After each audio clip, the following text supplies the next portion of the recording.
Smith with the Advocate. Just how do you build on what you did last year? And obviously, if it had been a normal draft, you probably wouldn't be back here now. And how much are you going to use the fuel of what happened in the draft to be even for your fire this year? Yeah, definitely. I try not to think about it too much whenever I get kind of a recognition or think about last year. I think it does just kind of drive me even harder. It makes me want it even more. I feel like I've always had I've held myself to a high standard. I've always had a pretty good work ethic. So now that I did do what I did last year, I think I don't ever want to pitch lower than that again. So I think that just kind of drives me even harder to pitch even better, work even harder, and just kind of produce on the field for my team. So I'm definitely excited to go out there and pitch again. It's been a while since I faced another opponent in that box, so I'm definitely excited.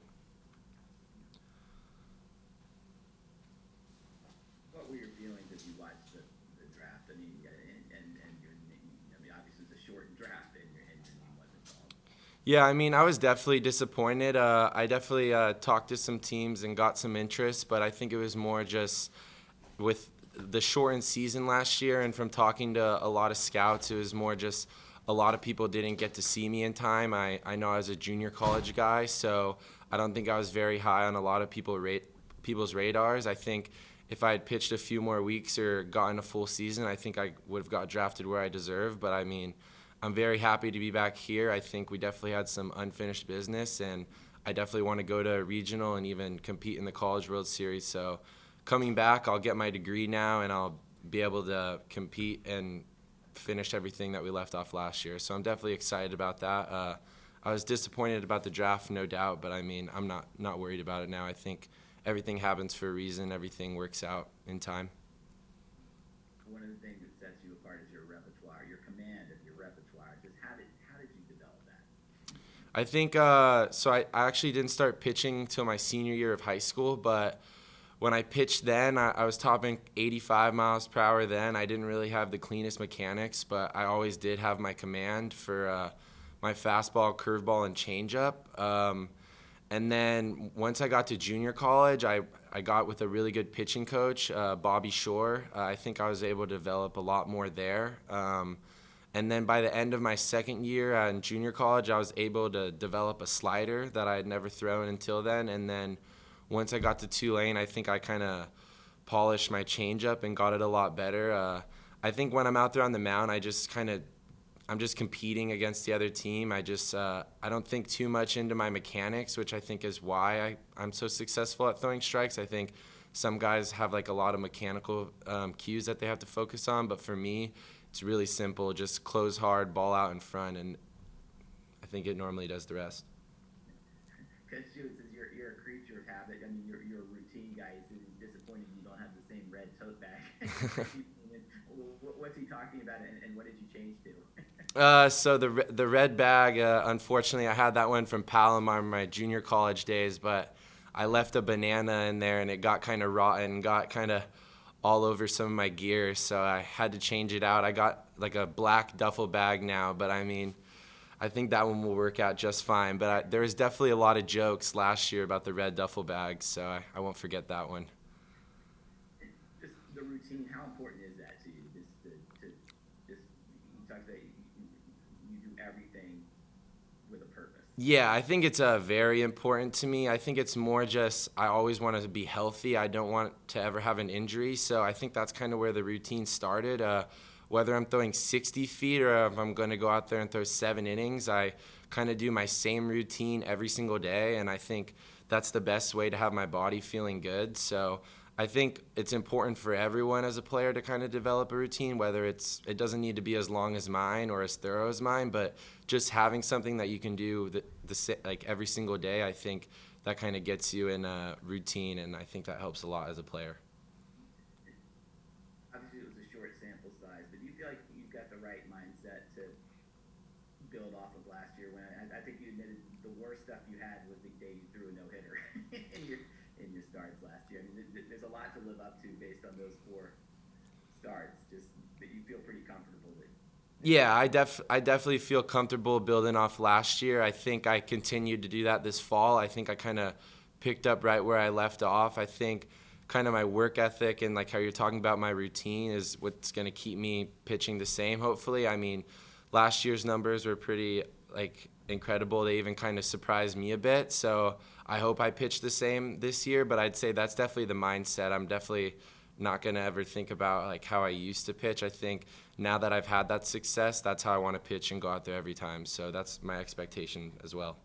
Pretty much the whole pitching staff, almost all the key guys are back this year. How good do you feel like this group can be? Yeah, I think our pitching staff definitely improved. We have our whole weekend rotation back. Like you said, we only kind of lost Connor Peller into the draft, and then Keegan coming back and a lot of other bullpen pieces. And then I think also what is going to help a lot is the coaches kind of planned on a lot of us going to the draft. So they kind of brought in a whole new rotation that was supposed to replace us. So with that rotation, we have our whole weekend back plus all those guys. So I think we're very deep on the mound. I know you guys were talking about the 4-game series. I think that would actually benefit us just because of how much pitching we have. So I'm really excited to see how that format works out, and I think our pitching will definitely carry our team. And how hard do you throw at that? I mean, obviously a lot of it they didn't get to see you, and a lot of it is now just a numbers game in terms of they want to know what that max is on fastball. What is your range? What is your consistent? Yeah, so I top out at 94, but I'd say I'm more 90 to 92. As a starter, I sit in that range, but I also feel like when I pitched last year, it's in the cold, and I think once it gets warmer in the season, I think my velo will jump up a bit, and I think whenever it's a bigger game, I think I can get kind of a little more adrenaline to throw even harder. When I go out there, I don't really think about trying to throw it as hard as I can or anything. I'm more of like a command spot guy, but if I ever need to rev it up, I think I always have a little more in the tank. What was the last time you actually got hit? I mean, I looked up your last start at Palomar. You gave up like 3 hits, struck out 12, gave up no runs. This fall, you didn't give up anything in your 2 starts. So do you remember what happened the last time that you actually got roughed up? I mean, I have been pitching really successful. I know I faced a lot of adversity, specifically my freshman year at Palomar. We had a very deep staff then. We had 10 sophomores and only 3 freshmen, including myself. And there is even a point there where I didn't pitch for like a whole month because I was struggling a bit. And by the end of the season, I had kind of got some more opportunities and ended up pitching really well to finish my freshman year. But I think that adversity kind of made me who I am today, and I've kind of learned from that a lot. So if there's any adversity or if I ever get hit this year or in the future, I'm not too worried about it. I think Latham does a really good job as well. I can always go in there and watch film with him, and we talk about pitch tendencies, what my changeup works to lefties or righties, how many I'm throwing, the swing and miss rates, all that kind of stuff. So getting here to Tulane now and having more resources available, I think that's only going to help me out. Braden, when you guys had last season ended in mid-March, what was your schedule like? Were you able to stay at Tulane? Did you have to go back home? Who were you able to kind of work out with? I know it was kind of weird for everybody. Yeah, definitely. I actually wanted to stay out here and train as long as I could with Corey, our strength coach. I feel like he always has me on a really good program and routine, but eventually the facilities here closed, so I did have to go back home. I was able to find a good group of guys to work out with back home. 2 pitchers or 1 pitcher at Kansas, and then an outfielder at Kansas, and then a pitcher at Kansas State. And it was kind of just our little group that kind of worked out and did everything together. So it was definitely tough to find certain places to work out and do stuff, but I think we made it work, which was nice. And I'm curious, like, maybe you've been on ball clubs before where you have like kind of a special feeling about a team. Was there a special feeling you kind of had about that ball? And I don't want to focus too much on last season, but like, did you have a special feeling about him even through like 17 games or whatever it was? And is there any type of feeling that you have like with the core that's returning? Yeah, similar? yeah, definitely. I think we had a really good feeling on last year's team. We lost some key guys for sure, but I think the coaches do a really good job of bringing in new guys to replace them. I think the guys that did return, which was a lot of our team, I think we know how good we can be, and we're going to just build off last year's success. So I think since we were so successful last year, I think we're just going to build off that, and that's the expectation around here now. So I think this year's team is definitely just as talented, and we are young, so I think there's going to be a lot of guys that are going to surprise some people, so I'm really excited to see that. Braden, how much are you looking forward to next Friday after having last season ripped away from you? Oh, I'm very excited. It's been a while since I've faced another opponent in the box. I know pitching against our own guys is always beneficial just because of how deep and how good our lineup is. So I feel like going against our team, once I'm facing another team, it should be even easier. And I credit a lot of our guys for being able to pitch against them and compete against them. So I think that's really prepared me for this weekend or next weekend. I'm really excited for that. Any other questions for Braden? Okay, just one. Hey, Braden, Ken Berthelot. I like some of the things you said about what motivates you and how you look back and want to get better and want to improve. A lot of pitchers that I've talked with through the years, there's always been, well, not always, but oftentimes there's something very special or very personal inside that motivates them on that mound, that makes it real personal for them to be the best they can be. Is there anything that motivates you special? Maybe that's your office, maybe you just don't want to get hit by anybody, maybe there's something to prove because you're the pitcher.